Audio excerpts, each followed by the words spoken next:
Hello, seventh class. How are you? I hope you are fit and fine.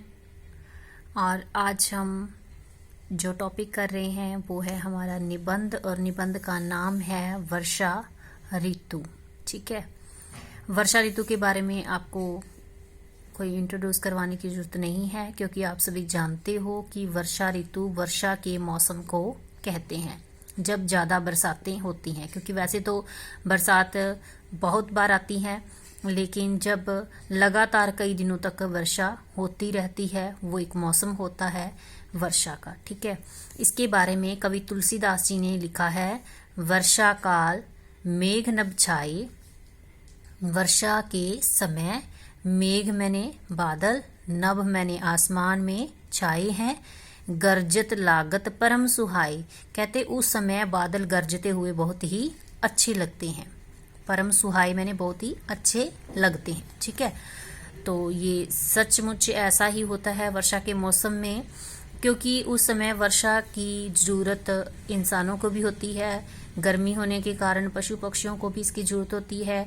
चारों तरफ वातावरण जो है एक बार जैसे थोड़ा सूख चुका होता है, धरती की प्यास जो है बढ़ चुकी होती है, और पेड़ पौधों को भी हरा भरा होने के लिए वर्षा की ज़रूरत होती है।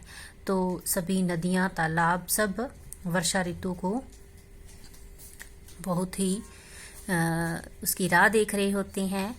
तो इस प्रकार हम इसकी रीडिंग करते हैं। इसमें क्या बताया गया है, वर्षा ऋतु को ऋतुओं की रानी कहा जाता है, मतलब सभी ऋतुओं की रानी। ठीक है, वर्षा ऋतु ग्रीष्म ऋतु से तप्त धरा की प्यास बुझाती है। ग्रीष्म ऋतु होती है गर्मी की ऋतु, क्योंकि गर्मी की ऋतु में चारों तरफ बहुत ही रूखा सूखा सा वातावरण हो जाता है, धरती बहुत ही प्यासी होती है, तो इसमें उसकी प्यास बुझ जाती है वर्षा ऋतु में। वर्षा ऋतु की शोभा निराली होती है, वर्षा के जल के बिना सब सूना है। विविध ऋतुओं वाला देश है भारत। विविध का मतलब क्या होता है, अलग अलग। ठीक है, यहाँ पर बहुत सारे देश हैं जिसमें केवल 2 या 3 ऋतुएं आती हैं, लेकिन भारत में 6 प्रकार की ऋतुएं आती हैं। जुलाई अगस्त के महीने वर्षा ऋतु के माने जाते हैं। ठीक है, वर्षा के आने से पूर्व, पूर्व मतलब पहले, भारत ग्रीष्म की मतलब गर्मी की प्रचंडता से त्राही त्राही कर उठता है।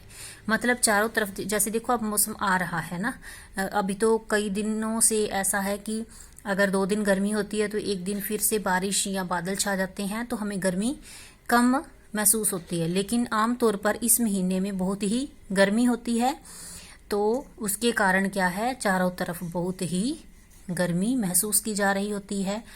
तो सभी बादलों की ओर टकटकी लगाए कहने लगते हैं, काले मेघा पानी दे। ठीक है, इस पर देखो बहुत सारे सॉन्ग बने हुए हैं ना काले मेघा पर।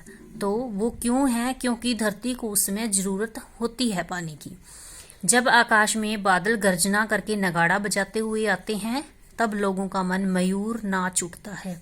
मयूर होता है मोर। ठीक है, तो लोगों का मन मोर की भांति नाच उठता है। खेतों में खड़े छोटे छोटे पौधे हिल हिल कर वर्षा का स्वागत करते हैं। ठीक है, बागों में मोर नृत्य करने लगते हैं, और पपीहा पीयू पीयू करने लगता है। पपीहा एक पक्षी होता है जो केवल वर्षा ऋतु का पानी ही ग्रहण करता है। वो और कोई किसी तालाब का, नदी का जल नहीं पीता, वो केवल वर्षा की बूंद ही ग्रहण करता है। सारा वातावरण हर्षमय हो उठता है। हर्ष होता है खुशी, खुशी में झूम उठता है। वर्षा के जल से प्रकृति में चेतना का संचार हो जाता है। चेतना मैंने नई शक्ति आ जाती है, उसमें पावर आ जाती है। वर्षा का जल हमारे जीवन के लिए परम आवश्यक है। परम आवश्यक मतलब बहुत ही जरूरी है। जल के बिना जीवन असंभव है।